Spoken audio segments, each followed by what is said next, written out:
Hello everyone, welcome back to another lecture on partnership accounting.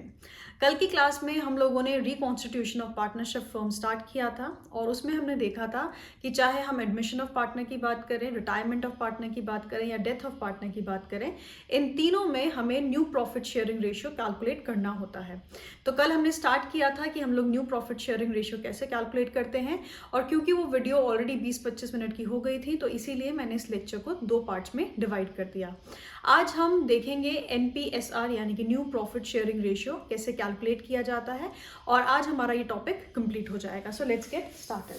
कल जो हमने example लिया था उसी एग्जाम्पल से रिलेटेड एक और एग्जाम्पल ले लेते हैं ताकि हमारे फंडामेंटल्स क्लियर हो जाए, और उसके बाद हम ये देखेंगे कि कौन कौन सी वेरिएशंस क्वेश्चंस में आ सकती है हमारे पास। लेट्स से 2 पार्टनर्स हैं A एंड B, और वो 4:5 के रेशियो में अपने प्रॉफिट्स को शेयर कर रहे हैं। A और B ने एग्री किया कि वो एक नया पार्टनर C लेकर आएंगे, और जो ये C है उसे इन्होंने प्रॉमिस किया है 1/5 शेयर।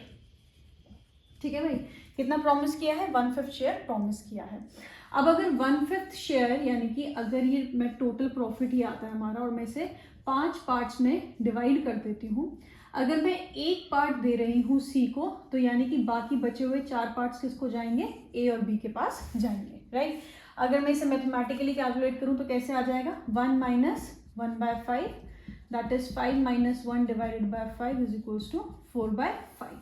तो यानी कि जो 4 कंपोनेंट्स होंगे 5 में से वो किसके पास जाएंगे? A और B के पास जाएंगे। अब हमें कैलकुलेट करना है कि न्यू प्रॉफिट शेयरिंग रेशियो कितना होगा। पहले बात कर लेते हैं कि भाई A को कितना हिस्सा मिलेगा। A को पहले कितना हिस्सा मिल रहा था? A और B का पुराना रेशियो कितना था? ये था 4/9, और B को मिल रहा था 5/9। ये कैसे कैलकुलेट किया हमने? 4 डिवाइडेड बाय 4 + 5, और यहाँ पर आ गया 5 डिवाइडेड बाय 4 + 5 दैट इज 9। तो अब A को 4/9 हिस्सा किसका मिलेगा? 4/5 का। नाउ अंडरस्टैंड, पहले क्या था? पूरा जो 100% हमारा प्रॉफिट था, या मैं इसे जब फ्रैक्शंस की टर्म में कहूँ, अगर पूरा 1 प्रॉफिट था तो वो कैसे बढ़ रहा था? उसका इतना कंपोनेंट जो था वो A को मिल रहा था, और इतना कंपोनेंट जो था वो B को मिल रहा था। मतलब 4/9 किसको मिल रहा था? A को, और 5/9 किसको मिल रहा था? B को मिल रहा था। अब हमने कहा कि इसमें से 1/5 तो किसके पास चला गया है? C के पास चला गया है। तो अब जो बाकी बचा हुआ कितना है? 4/5। उसका 4/9 किसे मिल जाएगा? A को मिल जाएगा। तो ये कितना आ जाएगा? 16 डिवाइडेड बाय 45, 16:45। ठीक है, अब बात कर लेते हैं भाई B के शेयर की। तो B का शेयर कितना आ जाएगा? B का पहले शेयर कितना था? 5/9, राइट। अब उसे कितने में से मिलेगा? बचा हुआ कितना है? 4/5 है, तो ये आ गया 20/45। ठीक है, अब बात कर लेते हैं C के शेयर की। C का शेयर कितना है? 1/5। ये तो हमें क्वेश्चन में गिवन है, लेकिन इन सब का जो कॉमन डिनोमिनेटर है वो कितना है? 45 है। तो इसे भी हमें कितने से मल्टीप्लाई करना पड़ेगा, डिवाइड करना पड़ेगा? 9 से। So this will be 9/45, right. अब अगर मैं बात करूं, A का हिस्सा कितना आ गया? 16, B का कितना आ गया? 20, C का कितना आ गया? 9। तो इनका न्यू प्रॉफिट शेयरिंग रेशियो कितना आ गया? 16:20:9।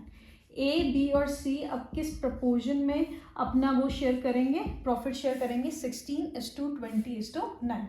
यानी कि अगर टोटल 45 रुपीज़ का प्रॉफिट होगा तो 16 रुपये मिलेंगे A को, 20 रुपये मिलेंगे B को, और 9 रुपये मिलेंगे C को, जो कि है आपका नया पार्टनर। तो ये वाला क्वेश्चन, इसी टाइप का क्वेश्चन हमने पिछली क्लास में भी देखा था। तो अगर आपने वो वीडियो नहीं देखी तो पहले वो वीडियो देख लीजिए ताकि आपको बेटर अंडरस्टैंडिंग हो। अब बात करते हैं सैक्रिफाइसिंग रेशियो की। ठीक है भाई, अब ये भी हमने कल डिस्कस किया था कि सैक्रिफाइसिंग रेशियो इस केस में किसके बराबर होगा? आपके ओल्ड रेशियो के बराबर ही आ जाएगा, राइट। इसे फिर से एक बार रिकन्फर्म कर लेते हैं। तो सैक्रिफाइसिंग रेशियो का हमारा फॉर्मूला क्या होगा? अब मैं आपसे कह रही हूँ कि ओल्ड रेशियो था कुछ, उसमें से जब मैं new profit sharing ratio minus कर दूंगी तो मेरे पास क्या आ जाएगा? सैक्रिफाइसिंग रेशियो आ जाएगा। मतलब पहले A को कितना मिल रहा था? 40% मिल रहा था। अब A को कितना मिल रहा है? 30% मिल रहा है। तो उसने कितना सैक्रिफाइस किया है? 10% सैक्रिफाइस किया है। कैसे निकला? Old ratio minus new profit sharing ratio, कि पहले जो उसे मिल रहा था उसमें से वो माइनस कर दो जो उसे अब मिल रहा है, तो हमें पता चल जाएगा कि उसे कितना कम मिल रहा है, इसीलिए हम उसे क्या बोलते हैं, सैक्रिफाइसिंग रेशियो। तो पहले बात कर लेते हैं ए के सैक्रिफाइसिंग रेशियो की। तो ए को पहले कितना मिल रहा था, 4/9 मिल रहा था। उसका न्यू प्रॉफिट शेयरिंग रेशियो कितना है, 16/45। अब 45 इनका एलसीएम आया तो ये आ गया 20 माइनस 16, दिस इज 4/45। ठीक है, अब बात कर लेते हैं बी की। बी को पहले कितना मिल रहा था, 5/9 माइनस अब कितना मिल रहा है बी को, 20/45। अब इसका भी एलसीएम 45 आएगा तो ये आ गया, दिस वाज 5/9, सो ये आ जाएगा 25 माइनस 20 विच इज 5/45। तो यानी कि इनका जो सैक्रिफाइसिंग रेशियो था वो कितना आ गया, 4:5, राइट। इनका सैक्रिफाइसिंग रेशियो कितना है, 4:5। अब जो ये सैक्रिफाइसिंग रेशियो है किसके बराबर है, इनका जो इनका जिस शेयर में इनका पुराना प्रॉफिट जो था वो डिस्ट्रीब्यूट हो रहा था, वो ही इनका क्या आ जाएगा, सैक्रिफाइसिंग रेशियो भी आ जाएगा। तो ये तो हमने देखा था, ये एग्जाम्पल हमने लिया था कल भी, इसी तरीके का एग्जाम्पल हमने कल भी लिया था। आज हम बात करते हैं एक और नए तरीके की, जिसमें हमारे पास थोड़ी सी वेरिएशन आ जाएगी कि जब हम नया पार्टनर लेकर आ रहे हैं तो क्या हो रहा है। अब लेट्स से ए और बी का ही एग्जांपल लेते हैं। वो प्रॉफिट शेयर कर रहे हैं in the ratio 2:3। Let's say 2:3 के उसमें वो प्रॉफिट्स शेयर कर रहे हैं। ठीक है, दो पार्टनर्स हैं हमारे पास, ए और बी, और उनका प्रॉफिट शेयरिंग रेशियो है 2:3 का, राइट। अब लेट्स से उन्होंने सी को बिजनेस में लेकर आए और सी ने को उन्होंने कहा कि भाई तुम्हें 3/10 जो है वो प्रॉफिट का हिस्सा मिलेगा। ठीक है, उसे कितना प्रॉमिस किया है, उसे 3/10 कॉम्पोनेंट प्रॉमिस किया है। लेकिन अब हमें ये बताया गया है कि सी को जो 3/10 मिलेगा उसका 2/10 मिलेगा ए से और 1/10 मिलेगा बी से। मतलब यहाँ पर हमें पहले ही दे दिया गया है कि जो सैक्रिफाइस करेगा, ए कितना सैक्रिफाइस करेगा इसमें से 2/10 और बी कितना सैक्रिफाइस करेगा 1/10, और इन दोनों को मिला के क्या बन जाएगा 3/10। अभी मैंने आपको पहले ही बताया था कि इन जो पुराने पार्टनर्स के सैक्रिफाइसिंग रेशियो को जब हम लोग ऐड कर देंगे तो हमारे पास नए पार्टनर का क्या आ जाएगा, गेनिंग रेशियो आ जाएगा। ये हमने देखा था, जैसे मैंने आपको एग्जांपल दिया था कि भाई ए और बी पहले 50% और 50% प्रॉफिट अपना शेयर कर रहे थे। अब ए ने कहा कि भाई मैं बी को 10% दे दूंगा और बी ने कहा कि मैं इसे कितना दे दूंगा, 20% दे दूंगा। तो सी का हिस्सा कितना हो गया 30%, ए का कितना सैक्रिफाइस हो गया 10%, बी का कितना सैक्रिफाइस हो गया 20%, तो सी का कितना गेन हो गया 30%। तो इसी तरीके से हमें यहाँ पे क्वेश्चन में गिवन है कि जो सी था उसे प्रॉमिस किया गया 3/10, 2/10 वो लेगा ए से और बी से कितना लेगा 1/10 लेगा। अब ये तो हमारा काम इन्होंने बहुत आसान कर दिया। कैसे आसान कर दिया, अब मैं बात करूँ एज न्यू शेयर। अब ए का न्यू शेयर कितना आएगा, भाई ए पहले कितना ले रहा था 2/5, बी पहले कितना ले रहा था 3/5। तो ए का अगर मैं पुराना शेयर लिखूँ तो था 2/5, राइट। अब उससे 2/10 जो है वो ले लिया जाएगा, राइट, उससे इतना कंपोनेंट ले लिया जाएगा। तो जो उसका बाकी बचा हुआ रेशियो कितना होगा, यहाँ पर आ जाएगा 10 और यहाँ आ जाएगा 4 - 2, दिस विल बी 2/10, राइट। अब 2/5 क्या था, इसका ओल्ड रेशियो था, ये क्या था जितना वो सैक्रिफाइस कर रहा है। अब यहाँ पे भी तो मैंने ये किया था, 50% था ए का पुराना रेशियो, उसमें से वो 10% सैक्रिफाइस कर रहा था, तो न्यू कितना आ गया था 30%। तो यही मैं कर रही हूँ, 2/5 था उसका ओल्ड, सैक्रिफाइस वो कितना कर रहा है 2/10 कर रहा है, तो इसका मैंने एलसीएम लिया, ये आ गया 4 - 2 दैट इज 2/10। अब मैं बात करूँ बी का न्यू शेयर, बी का शेयर कितना आ जाएगा 3/5, ये कितना दे रहा है 1/10 दे रहा है, तो ये आ गया 10। अब इसका अगर मैं एलसीएम लूँगी आ जाएगा 6 - 5 दैट इज 5/10, तो ये कितना आ गया 5/10। अब सी का जो शेयर है वो तो हमें पता है, जो इन दोनों का लॉस होगा वो उसका क्या होगा गेन होगा, तो सी का कितना शेयर है 3/10। तो अब अगर मैं कहूँ कि भाई मुझे बताओ इन तीनों का शेयर कितना आया, तो A/B/C हमारे पास कितना आ गया 2:5:3, राइट। ये आ गया हमारे पास न्यू प्रॉफिट शेयरिंग रेशियो। अगर मैं बात करूं सैक्रिफाइसिंग रेशियो की, तो सैक्रिफाइसिंग रेशियो कितना आया 2:1, और हमारा ओल्ड प्रॉफिट शेयरिंग रेशियो कितना था 2:3 था हमारा ओल्ड प्रॉफिट शेयरिंग रेशियो। अब ये क्वेश्चन पिछले वाले क्वेश्चन से कैसे अलग है, पिछले वाला जो क्वेश्चन था उसमें जो आपका ओल्ड रेशियो था और हमारा सैक्रिफाइसिंग रेशियो था वो क्या आ रहा था, बराबर आ रहा था। मतलब जो नए पार्टनर के बाद के आ जाने के बाद भी जो हमारे पुराने पार्टनर्स थे वो बचे हुए हिस्से में उसी तरीके से अपने प्रॉफिट्स को शेयर कर रहे थे। लेकिन यहाँ पर क्या हो रहा है, सबका रेशियो चेंज हो जा रहा है, सबका जो हिस्सेदारी है प्रॉफिट में वो चेंज हो जा रही है। तो A:B:C हमारे पास कितना आ गया 2:5:3, राइट। अब ये क्वेश्चन किस तरीके से आएगा आपके पास गिवन होगा that A and B are two partners in a partnership firm sharing profits and losses in the ratio 2:3. They admit C for 3/10 share in the profit, of which 2/10 is taken from A and 1/10 is taken from B. तो हमें यहीं से समझ जाना है कि हमें यहाँ पे सैक्रिफाइस गिवन है। अब आ जाते हैं तीसरे टाइप के एग्जाम्पल पर, जहाँ पर हमें इंफॉर्मेशन जो है वो एक नए तरीके से दी गई होगी। ये है हमारा थर्ड टाइप ऑफ क्वेश्चन, जिसमें हमें गिवन है कि A और B पार्टनर्स हैं हमें बिजनेस में और वो शेयर कर रहे हैं अपने प्रॉफिट 3:2 के रेशियो में। उसके बाद वो C को लेकर आए एंड उसके बाद ये गिवन है that A sacrifices 1/4 of his share. अब यहाँ पर जो लैंग्वेज है वो बहुत इंपॉर्टेंट हो जाती है। A sacrifices 1/4 of his share and B sacrifices 1/3 of his share। मतलब A का हिस्सा कितना था भाई 3/5, B का हिस्सा कितना था 2/5। अब वो ये कह रहे हैं कि जो A है वो अपने कंपोनेंट का 1/4 किसे दे रहा है, C को दे रहा है। यानी कि सैक्रिफाइस कितना कर रहा है, अगर मैं बात करूं A कितना सैक्रिफाइस करेगा, अपने कंपोनेंट का 1/4 वो सैक्रिफाइस कर दे रहा है। यानी कि कितना आ गया 3/20। तो A कितना सैक्रिफाइस कर रहा है 3/20।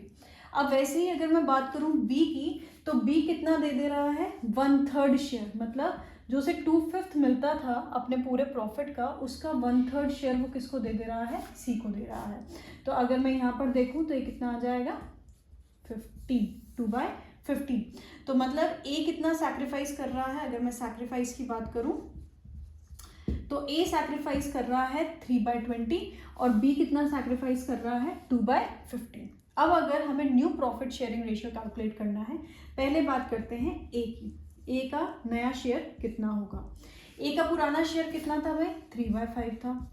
अब वो कितना पोर्शन C को दे रहा है 3/20 दे रहा है। तो उसके पास कितना बचेगा 3/5 माइनस 3/20। अब एलसीएम आ जाएगा इसका 20, ये आ जाएगा 12 minus 3 that will be 9/20, right. ऐसे ही करेंगे। उसके बाद आ जाएगा हमारे पास B का शेयर। B का शेयर कितना हो जाएगा भाई, B का शेयर पहले कितना था 2/5। अब वो कितना देने के लिए तैयार था, कितना सैक्रिफाइस कर रहा था वो 2/15 वो क्या कर दे रहा था, सैक्रिफाइस कर दे रहा था। अब अगर मैं इसे यहाँ पर लिखूंगी 15 तो यह आ जाएगा 6 minus 2 which will be equal to 4/15, right. और अगर अब मैं बात करूँ C के शेयर की, तो C को कितना मिलेगा, C को भाई देखो 3/20 किसने सैक्रिफाइस किया है, A ने। B ने कितना सैक्रिफाइस किया है 2/15।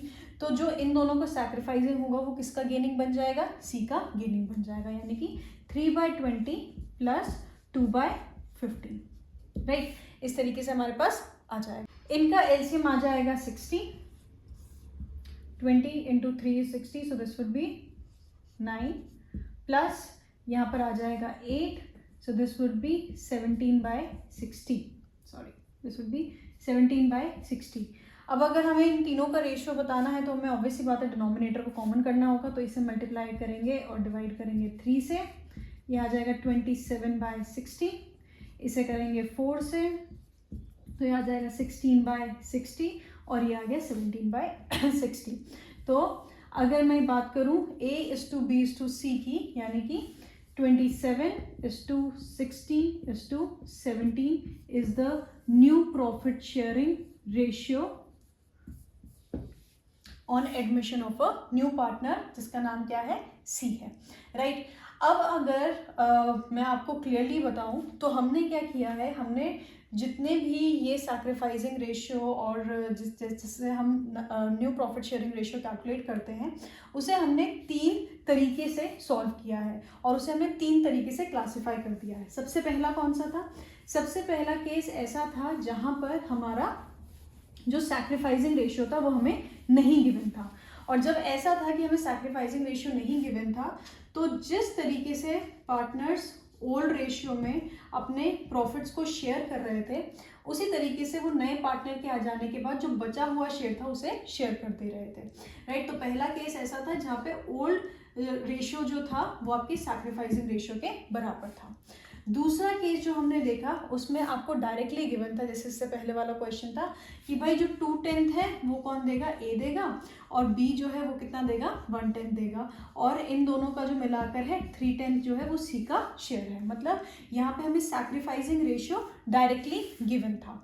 और तीसरा केस हमारा यहाँ था जहाँ पे हमें गिवन था कि भाई जो बी है और जो ए है वो अपने एग्जिस्टिंग कंपोनेंट का कितना कंपोनेंट दे रहे हैं, जैसे 1/3 दे रहे हैं, 1/4 दे रहे हैं, तो उसमें हमें क्या करना था? सैक्रिफाइसिंग रेशियो कैलकुलेट करना था और उसके बाद हमें new profit sharing ratio calculate करना था। तो ये 3 क्लासिफिकेशंस हमारे पास आई। अगर मैं बात करती हूँ क्लासीफाई करने की, कि लैंग्वेज चेंज होने की वजह से हमारे पास ये 3 वेराइटी आ सकती है क्वेश्चंस में, when we are calculating new profit sharing ratio and your sacrificing ratio. लेकिन जो फंडामेंटल है वो इन सबका क्या रहेगा? सेम रहेगा। अगर आप दोनों वीडियोस बहुत ध्यान से देखेंगे और आप जितने भी हमने न्यूमेरिकल्स किए हैं उतनों को ही रिपीट कर लेंगे तो आप इसमें कभी भी गलती नहीं कर सकते हैं। अब जो हमारा नेक्स्ट लेक्चर होगा उसमें हम एक और ऐसे बहुत इंपॉर्टेंट टॉपिक की बात करेंगे जो तीनों रिकॉन्स्टिट्यूशन में सेम रहता है, मतलब यूज़ होता है। मतलब एडमिशन में भी, रिटायरमेंट में भी और डेथ में भी हम लोग गुडविल कैलकुलेशन जो होती है उसको बहुत इंपॉर्टेंस देते हैं कि एक बिजनेस की गुडविल किस तरीके से कैलकुलेट की जाती है। तो नेक्स्ट लेक्चर जो होगा, जो नेक्स्ट वीडियो होगी जो कि कल आएगी, उसमें हम बात करेंगे कि गुडविल होता क्या है, गुडविल किस तरीके से कैलकुलेट की जाती है, कौन कौन से तरीके हैं गुडविल कैलकुलेट करने के लिए। So make sure that you like this video, you share this video as much as possible and you subscribe to the channel and you also hit the bell icon ताकि जब भी next video आए आप updated रहें। Thank you so much for your time. Until next time.